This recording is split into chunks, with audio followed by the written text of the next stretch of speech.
Hello student, आप सभी का हमारे इस यूट्यूब चैनल में स्वागत है। आज हम लोग इस वीडियो में क्लास 12 के एक इम्पॉर्टेंट टॉपिक के बारे में डिस्कस करेंगे, जिसका नाम है कंटिन्यूअस चार्ज डिस्ट्रीब्यूशन। इसमें हम लोग सीखेंगे कि कंटिन्यूअस चार्ज डिस्ट्रीब्यूशन होता क्या है और ये कितने टाइप्स के होते हैं। कंटिन्यूअस चार्ज डिस्ट्रीब्यूशन, तो सबसे पहले हम लोग समझेंगे कि कंटिन्यूअस चार्ज डिस्ट्रीब्यूशन होता क्या है। तो कंटिन्यूअस चार्ज डिस्ट्रीब्यूशन को समझने से पहले हम लोग को जानना होगा कि जो इलेक्ट्रॉन होता है, इलेक्ट्रॉन में चार्ज कितना होता है। तो हम लोग इससे पहले के वीडियो में पढ़ चुके हैं कि जो इलेक्ट्रॉन होता है, तो इलेक्ट्रॉन के पास जो चार्ज होता है उसका वैल्यू होता है 1.6 × 10⁻⁻19 कूलम, जो कि काफी स्मॉल वैल्यू है। लेकिन जब हम लोग चार्ज के बारे में डील करते हैं तो उस समय जो चार्ज का वैल्यू होता है वो काफी ज्यादा होता है as compare to charge on electron से। इसलिए उस समय क्या होता है कि जो चार्ज होता है वो अपना क्वांटम नेचर को क्या कर देता है, लॉस कर देता है। और हम लोग मान के चलते हैं कि जो सरफेस होता है, सरफेस में जो चार्ज का डिस्ट्रीब्यूशन होता है वो कैसे होता है, यूनिफॉर्मली होता है। और उसी को क्या बोला जाता है, कंटिन्यूअस चार्ज डिस्ट्रीब्यूशन। तो अगर कंटिन्यूअस चार्ज डिस्ट्रीब्यूशन को हम लोग कैसे डिफाइन कर सकते हैं, तो इसको लिख सकते हैं कि when charge is spread over when charge is spread uniformly over a conductor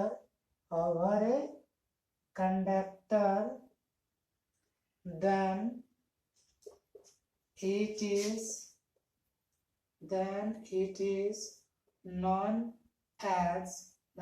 known as continuous charge distribution. तब उसको हम लोग किसके नाम से जानते हैं, कंटिन्यूअस चार्ज डिस्ट्रीब्यूशन के नाम से। जब किसी भी कंडक्टर में चार्ज का बंटवारा एक समान रूप से होता है तो उसको हम लोग क्या बोलते हैं, कंटिन्यूअस चार्ज डिस्ट्रीब्यूशन।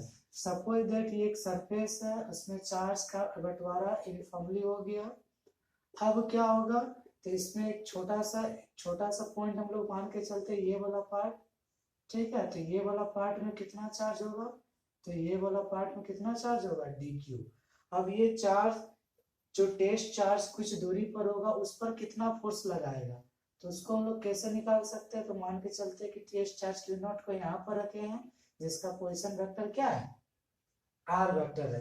तो कूलम्ब्स लॉ से क्या हो सकता है, तो कूलम्ब्स लॉ से हम लोग पढ़ते हैं कि F इक्वल टू क्या होता है, 1/4πε0 Q1। तो Q1 की जगह क्या हो जाएगा, dq, यहाँ हो जाएगा Q naught by r square, और इसका डायरेक्शन को कौन बता रहा है, r कैप। जब यहाँ चार्ज का वैल्यू dq होगा तो फोर्स भी मेरा क्या हो जाएगा, dF, ठीक है।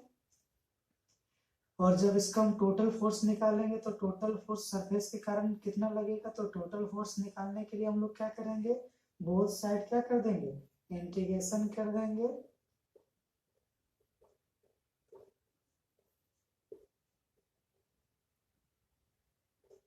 तब इससे बाहर क्या नहीं, df का इंटीग्रेशन आपका f हो जाएगा, इससे बाहर निकल जाएगा Q नॉट, यहाँ हो जाएगा 4πε0, यहाँ बचेगा dq r square r cap. इस तरह से हम लोग क्या कर सकते हैं, इस पूरा सरफेस के कारण इस टेस्ट चार्ज Q नॉट पर कितना फोर्स लगेगा, उस फोर्स का वैल्यू को हम लोग क्या कर सकते हैं, फाइंड आउट कर सकते हैं, ठीक है।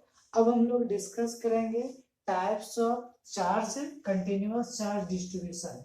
तो कंटिन्यूअस चार्ज डिस्ट्रीब्यूशन का कितना टाइप्स होता है उसके बारे में। इस फोर्स का वैल्यू को आपको याद रखना है कि F इक्वल टू क्या होता है, Q naught by 4πε0 under root dq by r square into r cap. और यहाँ पर r कैप क्या होता है, यूनिट वेक्टर, जिसका वैल्यू होता है given vector by magnitude of. तो इसको हम लोग ऐसा भी लिख सकते हैं, r वेक्टर बाय r। ये हम लोग क्लास 11 में पढ़ चुके हैं। अब हम लोग डिस्कस करेंगे टाइप्स ऑफ चार्ज डिस्ट्रीब्यूशन। तो जो चार्ज डिस्ट्रीब्यूशन होता है वो कितना तरह का होता है, 3 तरह का होता है। तो क्या क्या होता है, तो सबसे पहले हम लोग डिस्कस कर सकते हैं टाइप्स ऑफ चार्ज डिस्ट्रीब्यूशन में, टाइप्स ऑफ चार्ज डिस्ट्रीब्यूशन। और टाइप्स ऑफ चार्ज डिस्ट्रीब्यूशन में जो पहला पार्ट आएगा या फिर पहला भाग होता है उसको हम लोग बोलते हैं क्या, वॉल्यूम चार्ज डिस्ट्रीब्यूशन। क्या बोलते हैं, वॉल्यूम चार्ज डिस्ट्रीब्यूशन। तो हम लोग सीखेंगे कि वॉल्यूम चार्ज डिस्ट्रीब्यूशन क्या होता है। तो जब चार्ज का बंटवारा ऑब्जेक्ट के वॉल्यूम के अकॉर्डिंग होगा, दैट मीन्स थ्री डायमेंशन के अकॉर्डिंग होता है, तो उसी को हम लोग क्या बोलते हैं, volume charge distribution. Suppose that एक सरफेस है, उसका छोटा सा पार्ट ले लेते हैं, तो छोटा सा पार्ट का वॉल्यूम मेरा क्या हो जाएगा, dv हो जाएगा। इस तरह से चार्ज का बंटवारा होगा इसमें। अब इस वॉल्यूम के कारण हम लोग यहाँ पर टेस्ट चार्ज रखते हैं क्यू नॉट, जो कितना डिस्टेंस पर है, इसका पोजीशन वेक्टर मान के चलते हैं आर वेक्टर है। तो जब वॉल्यूम चार्ज डिस्ट्रीब्यूशन क्या होगा, तो जब चार्ज का डिस्ट्रीब्यूशन ऑब्जेक्ट के वॉल्यूम के अकॉर्डिंग होगा, दैट मीन्स चार्ज का डिस्ट्रीब्यूशन कैसा होगा, 3 डायमेंशनल होगा, तब उसको क्या बोला जाता है, वॉल्यूम चार्ज डिस्ट्रीब्यूशन। तो इसको लिख कैसे सकते हैं, तो लिखेंगे when charge is distributed over when charge is distributed over a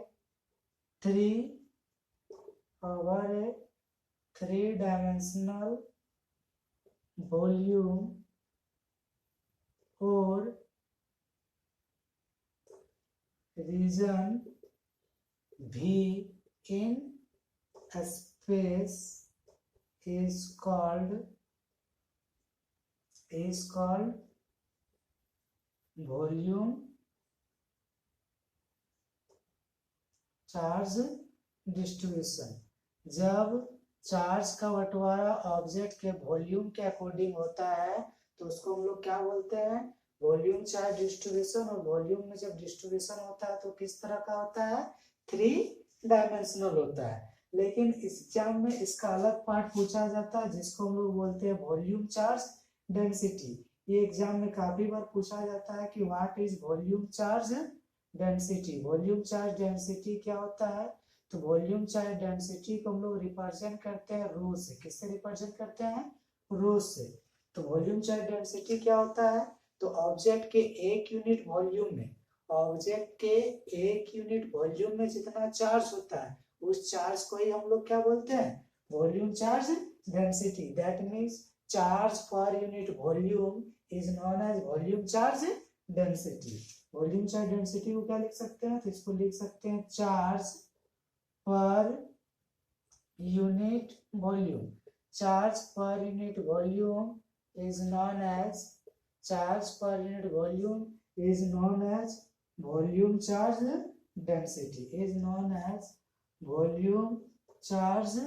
density, और वॉल्यूम चार्ज डेंसिटी को किससे रिप्रेजेंट करते हैं, तो इसको हम लिखते हैं इट इज डिनोटेड बाय रो। इसको किससे रिप्रेजेंट करते हैं, रो से। और इसलिए जो वॉल्यूम चार्ज डेंसिटी का फॉर्मूला हो जाएगा, इसलिए वॉल्यूम चार्ज डेंसिटी को और क्या लिख सकते हैं, तो लिख सकते हैं इसलिए वॉल्यूम चार्ज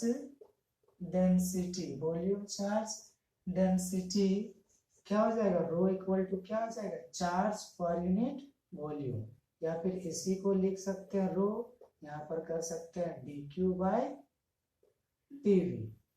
और क्या लिख सकते हैं, इसी को आगे कर सकते थे q, और वॉल्यूम का वैल्यू कितना होता है, तो गोला मान के चलते तो गोला का कितना वॉल्यूम होता है, 4/3 पाई आर क्यू। तो उसका दूसरा फॉर्मूला क्या हो जाएगा, rho equal to 4/3 pi R Q. ठीक है।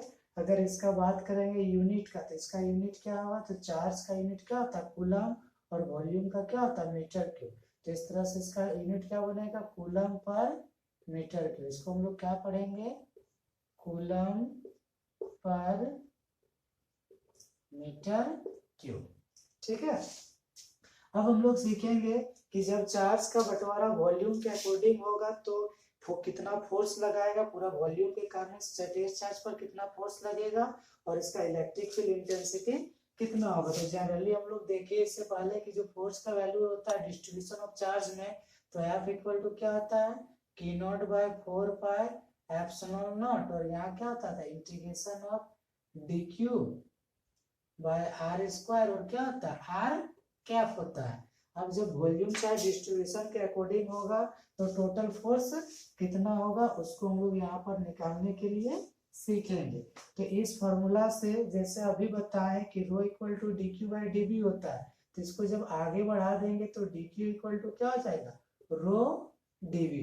दैट मीन्स ये वाला जो पार्ट है इस वॉल्यूम में कितना चार्ज होगा, तो इसमें जो चार्ज होगा उसका वैल्यू होगा डी क्यू और इसका वैल्यू कितना होगा, रो डी बी होगा। तो हम लोग सीखेंगे कि ये पूरा जो सरफेस है या पूरा जो ऑब्जेक्ट का वॉल्यूम है उस वॉल्यूम के कारण इस चेस्ट चार्ज क्यू नॉट पर कितना फोर्स लगता है। तो इसको लिख सकते हैं total force exerted into Q naught, किसके कारण, due to whole volume B, total volume B के कारण इस पर कितना फोर्स लगेगा। तो उस फोर्स को वॉल्यूम के अकॉर्डिंग लग रहा है तो उस फोर्स को बोलेंगे एफ भी। फोर्स इक्वल टू क्या होता है तो हम लोग निकाल चुके हैं, उसका वैल्यू निकलता है Q naught by 4 pi epsilon naught under integration of D Q R cap by R square. तो यहाँ पर एफ भी का वैल्यू कितना हो जाएगा, तो एफ भी का वैल्यू हो जाएगा Q naught by 4 pi epsilon naught integration. अभी दिखाया कि डिस्ट्रीब्यूशन वॉल्यूम चार्ज डिस्ट्रीब्यूशन में जो डी क्यू का वैल्यू होता है वो कितना होता है, तो डी क्यू इक्वल टू होता है रो डी वी। तो इसके जगह पर हम लोग क्या लिख सकते हैं, rho D V R cap by R square. ठीक है, तो वॉल्यूम चार्ज डिस्ट्रीब्यूशन के कारण जो तेज चार्ज पर फोर्स लगता है उस फोर्स का वैल्यू कितना आता है, Q naught by 4 pi epsilon naught integration of rho D V, ये आपका इंटीग्रेशन का साइन है ना, integration of rho D V R cap by R square. ठीक है, और अगर इसी के कारण इलेक्ट्रिक फील्ड निकालना चाहेंगे तो कितना होगा, तो इससे पहले हम लोग पढ़ चुके हैं कि इलेक्ट्रिक फील्ड इक्वल टू क्या होता है एफ बाय क्यू नॉट। तो अगर हम लोग इसका इलेक्ट्रिक फील्ड निकालेंगे तो कितना होगा, तो इसलिए इलेक्ट्रिक फील्ड, तो इलेक्ट्रिक फील्ड कितना हो जाएगा, तो हमको पता है कि इलेक्ट्रिक फील्ड इक्वल टू कितना होता है, तो यहाँ पर वॉल्यूम होता है वी इक्वल टू क्या हो जाएगा एफ बी बटा क्यू नॉट, और एफ बी का वैल्यू कितना निकल चुका है Q naught by 4 pi epsilon naught integration of rho D V R cap by R square. नीचे पहले से क्यू नॉट है तो यहाँ पर क्यू नॉट दे देंगे, ये क्यू नॉट कट जाएगा तो इलेक्ट्रिक फील्ड के कारण सॉरी वॉल्यूम डिस्ट्रीब्यूशन के कारण इलेक्ट्रिक फील्ड कितना बनेगा, तो बनेगा 1 by 4 pi epsilon naught integration of rho D V by R square into R cap. That means volume charge distribution के कारण जो इलेक्ट्रिक फोर्स निकला आपका निकला Q naught by 4 pi epsilon naught integration of rho D V by R square into R cap, और electric field intensity कितना निकला, तो ई वी इक्वल टू निकल गया आपका कितना 1 by 4 pi epsilon naught integration of rho D V by R square into R cap. ठीक है, इसका दूसरा जो डिस्ट्रीब्यूशन ऑफ चार्ज का पार्ट होता है वो क्या होता है, सरफेस चार्ज डिस्ट्रीब्यूशन। तब हम लोग सीखेंगे कि सरफेस चार्ज डिस्ट्रीब्यूशन क्या होता है। ठीक है, तो आपका नेक्स्ट टॉपिक इसी का जो सेकंड पार्ट है मतलब टाइप्स 2 है surface charge distribution. Surface charge distribution, तो ये सरफेस चार्ज डिस्ट्रीब्यूशन क्या होता है, तो जब चार्ज का बंटवारा उस ऑब्जेक्ट के सरफेस एरिया के अकॉर्डिंग होगा, किसके अकॉर्डिंग होगा, सरफेस एरिया के अकॉर्डिंग होता है तो उसको हम लोग बोलते हैं सरफेस चार्ज डिस्ट्रीब्यूशन, या फिर वो 2 डायमेंशन के अकॉर्डिंग होता है तो उसको भी क्या बोलते हैं सरफेस चार्ज डिस्ट्रीब्यूशन। तो इसको हम लोग कैसे लिख सकते हैं, तो इसको लिख सकते हैं कि when when charge is distributed over a two-dimensional surface as in a space, two-dimensional surface as in a space is called surface charge distribution. जब ऑब्जेक्ट के एरिया के अकॉर्डिंग या टू डायमेंशन के अकॉर्डिंग चार्ज का क्या होता है, distribution होता है। मान के चलते इसका टोटल सरफेस एरिया एस है, तो इसका छोटा सा पार्ट का कितना होगा, डी एस, इसमें चार्ज का अकॉर्डिंग बंटवारा होगा।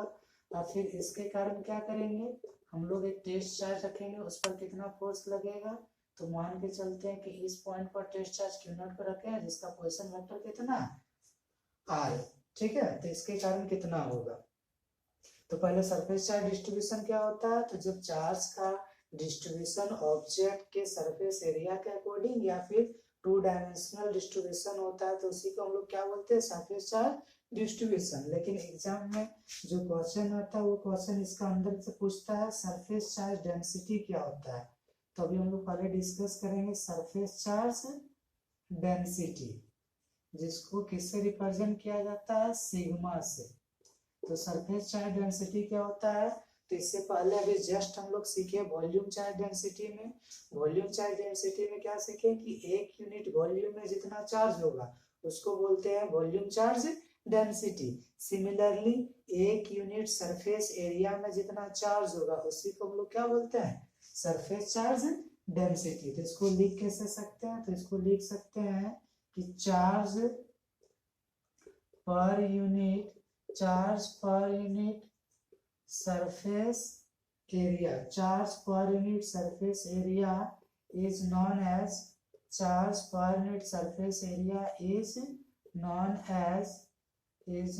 As surface charge density.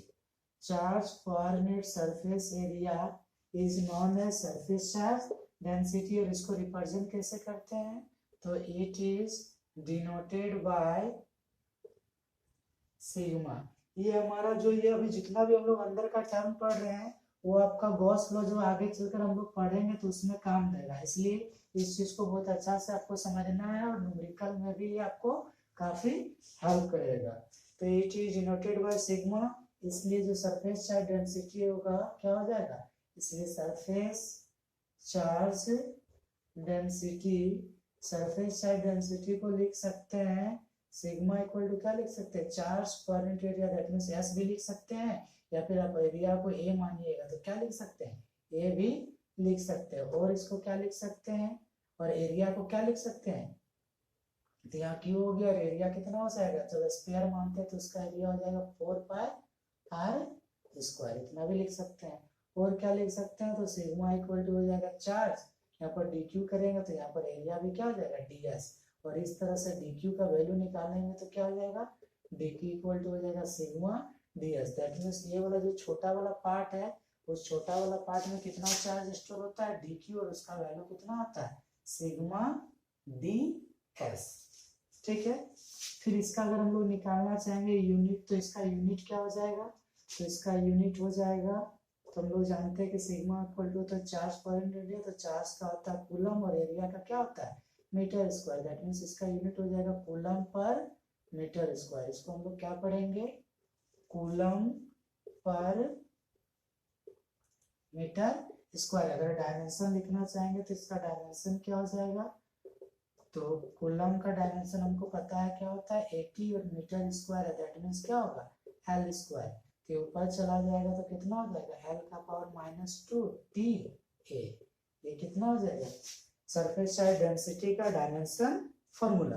अब हम लोग सीखेंगे कि ये जब चार्ज का डिस्ट्रीब्यूशन सरफेस के अकॉर्डिंग होता है, तो जब टेस्ट चार्ज को रखेंगे किसी सर्टेन पोजीशन पर तो उस पर कितना फोर्स लगेगा, तो उस फोर्स को तब हम लोग क्या बोलेंगे, मतलब लिख सकते हैं total force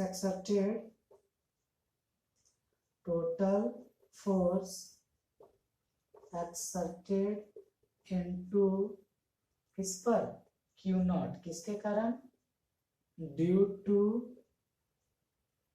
all surface S, पूरा सरफेस के कारण कितना फोर्स लगेगा। तो फोर्स का सिंपल सा पता है कि F इक्वल टू क्या होगा, तो F इक्वल टू हो जाता है मेरा क्या, Q naught by 4 pi epsilon naught integration of D Q. D Q होता है तो इस बार डी क्यू का वैल्यू कितना निकला, सिग्मा डी एस, तो यहाँ हो जाएगा सिग्मा डी एस, फिर होता है आर के, और नीचे में क्या हो जाएगा आर स्क्वायर। ये फोर्स किसके कारण निकला, सरफेस के कारण, इसलिए इसका नाम क्या रख देंगे, एफ एस। और अगर इसके कारण इलेक्ट्रिक फील्ड निकालना चाहेंगे तो इलेक्ट्रिक फील्ड कितना होगा, तो E S equal to simply fix हो जाएगा एफ एस बटा क्यू नॉट। एफ एस का वैल्यू पता है आपको कितना होता है, Q naught by 4 pi epsilon naught integration of sigma D S by R square into R cap. और नीचे में पहले से क्या होता है क्यू नॉट, तो यहाँ पर फिर से क्यू नॉट दे देंगे, तो क्यू नॉट कट जाएगा, और इलेक्ट्रिक फील्ड का जो वैल्यू निकलेगा ई एस इक्वल टू कितना निकलेगा, 1/4 pi epsilon naught integration of sigma ds by R square into R cap. That means अगर हम लोग सरफेस के अकॉर्डिंग जब चार्ज का डिस्ट्रीब्यूशन होता है तो इलेक्ट्रिक फील्ड का वैल्यू क्या निकलता है, तो उसका वैल्यू निकलता है 1/4 pi epsilon naught integration of sigma ds upon R square. और यहाँ पर क्या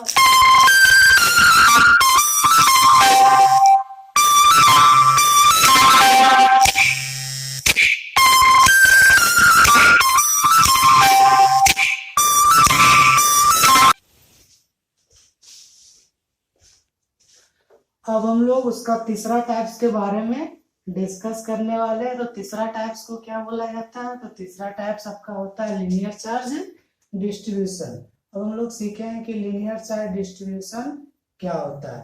तो जब चार्ज का डिस्ट्रीब्यूशन लाइन के अकॉर्डिंग होगा, मतलब ऑब्जेक्ट के लेंथ के अकॉर्डिंग होता है, दैट मीन्स जब वन डायमेंशनल डिस्ट्रीब्यूशन होता है तो उसको हम लोग क्या बोलते हैं, linear charge distribution. That means इस तरह का एक वायर होगा, वायर के लेंथ के अकॉर्डिंग जब चार्ज का डिस्ट्रीब्यूशन होगा तो उस डिस्ट्रीब्यूशन को हम लोग क्या बोलते हैं, linear charge distribution. That means इसको लिख सकते हैं कि when charge is distributed, when charge is distributed over a one dimensional line L, इसको छोटा l भी बोल सकते हैं। when charge is distributed over a one dimensional line L in a space is called linear charge distribution। That means जब charge का distribution object के line length के अकॉर्डिंग होता है या फिर वन डायमेंशनल होता है तो उसको हम लोग क्या बोलते हैं, लीनियर चार्ज डिस्ट्रीब्यूशन। लेकिन इसका अंदर का पार्ट का आता है जिसको हम लोग क्या बोलते हैं, लीनियर चार्ज डेंसिटी। तो लीनियर चार्ज डेंसिटी क्या होगा, तो जिस तरह अभी हम लोग पढ़े सरफेस चार्ज डेंसिटी में क्या पढ़े कि एक यूनिट सरफेस एरिया पर जो चार्ज होगा, सिमिलरली लीनियर चार्ज डेंसिटी को हम लोग लैम्डा से रिप्रेजेंट करता है। इसका डेफिनेशन क्या होगा, तो एक यूनिट लेंथ में जितना चार्ज होता है उस चार्ज को तब हम लोग क्या बोलते हैं, linear charge density. That means इसको क्या लिख सकते हैं, तो इसको लिख सकते हैं charge per unit length. Charge per unit length is known as linear charge density। एक यूनिट लेंथ में जो चार्ज होगा उसको हम लोग बोलते हैं लीनियर चार्ज डेंसिटी। और उसको किससे डिनोट करते हैं, तो it is denoted by lambda. उसको हम लोग किससे रिप्रेजेंट करेंगे, लैम्डा से। इसलिए लीनियर चार्ज डेंसिटी का फॉर्मूला क्या हो जाएगा, तो लीनियर चार्ज डेंसिटी, इसलिए linear charge density lambda equal to क्या हो जाएगा, चार्ज पर यूनिट लेंथ। या फिर इसी को हम लोग क्या लिख सकते हैं, और करके लैम्डा इक्वल टू क्या लिख सकते हैं, D Q by D L.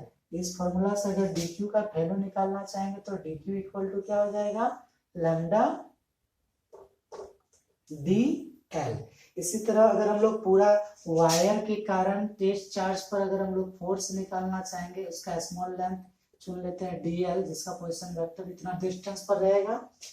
मान के चलते हैं कि इस वायर का स्मॉल लेंथ डी एल से आर पोजीशन वेक्टर पर टेस्ट चार्ज किसको रखें, क्यू नॉट को, तो उस पर कितना फोर्स लगेगा पूरा वायर के कारण, पूरा वायर के कारण का फोर्स को हम लोग इजिली निकाल सकते हैं। तो उस फोर्स को तब क्या बोलेंगे, एफ एल, और उसका वैल्यू क्या हो जाएगा, तो हम लोग जानते हैं कि फोर्स का वैल्यू होता है Q naught by 4 pi epsilon naught under root, यहाँ होता है D Q by R square. तो इसमें डी क्यू का वैल्यू कितना निकला, lambda D L by R square, और यहाँ पर क्या हो जाएगा, आर कैप। इसी तरह अगर इसका इलेक्ट्रिक फील्ड निकालना चाहेंगे तो electric field E L equal to क्या हो जाएगा, इसमें क्यू नॉट काट जाता है, तो similarly electric field equal to क्या हो जाएगा, 1/4 pi epsilon naught lambda D L by R square into R cap.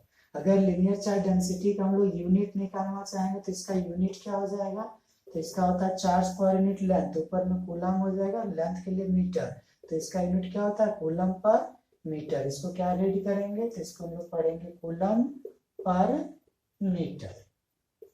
ठीक है, अगर हम लोग पूरा डिस्ट्रीब्यूशन या कंटिन्यूअस डिस्ट्रीब्यूशन चार्ज के कारण टोटल इलेक्ट्रिक फील्ड निकालेंगे, पूरा कंटिन्यूअस का इलेक्ट्रिक फील्ड निकालेंगे, तो वो इलेक्ट्रिक फील्ड किसके बराबर होगा, तीनों का। क्या किया, volume charge distribution plus surface charge distribution plus linear charge distribution के बराबर। तो वॉल्यूम चार्ज डेंसिटी का फॉर्मूला कितना निकला इलेक्ट्रिक फील्ड का, तो इसका वैल्यू हो जाता है, तीनों में सब में तो कॉमन है 1/4 पाई एप्सिलॉन नॉट, तो तीनों में कॉमन ले लेते हैं, तो यहाँ पर क्या बचेगा, integration of lambda D L by R square R cap plus volume sorry volume के लिए पहले लिखे रहेंगे तो हो जाएगा rho DV by R square R cap, surface के लिए निकालेंगे तो हो जाएगा integration of rho sigma D S R square R cap plus volume के लिए निकालेंगे तो इंटीग्रेशन ऑफ